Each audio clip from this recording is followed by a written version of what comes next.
வணக்கம் நண்பர்களே! இன்னைக்கு நாம ஒரு சாதாரண மனுஷன் எப்படி உலகத்த மாற்றினான் என்பத ஒரு குறுகிய நேரத்துல பார்க்க போறோம். ஒரு காலத்துல தோல்வி என்ற வார்த்தை அவனுடைய தினசரி வாழ்க்கையின் ஒரு பகுதியா இருந்தது. 1000 முறை முயற்சி, 1000 முறை தோல்வி. அந்த மனுஷன் யாருன்னு தெரியுமா? Thomas halwa Edison. பலர் அவரிடம் கேட்கிறார்கள், "இத்தனை முறை தோல்விட்ட பிறகும் எப்படி மீண்டும் முயற்சி செய்றீங்க?" அப்படின்னு. அதுக்கு எடிசன் சொன்ன பதில் என்ன தெரியுமா? "I didn't fail. I just found 10,000 ways that won't work." அவர் நம்பியது ஒன்றே ஒன்றைத்தான். வெற்றி ஒரு சம்பவம் இல்ல. அது ஒரு பழக்கம்.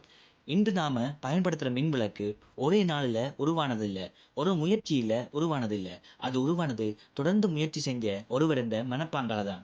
நண்பர்களே, இன்னைக்கு நீங்க ஸ்ட்ரகிள்ல இருந்தா, அது உங்களோட வாழ்க்கையில முடிந்ததுக்கான அடையாளம் இல்ல. அது நீங்க சரியான பாதையில இருக்கிறீங்க என்பதற்கான அடையாளம். யாரும் பார்க்காத நேரத்துல நீங்க செய்ற முயற்சிகள் தான் ஒரு நாள் எல்லோரும் பார்க்கும் உங்கள் வெற்றியாக மாறும். இன்று எடிசன், நாளைக்கு இன்னொரு விஞ்ஞானி, அல்லது ஒரு தலைவர், அல்லது உங்கள் வாழ்க்கையே ஒரு எடுத்துக்காட்டாக மாறலாம்.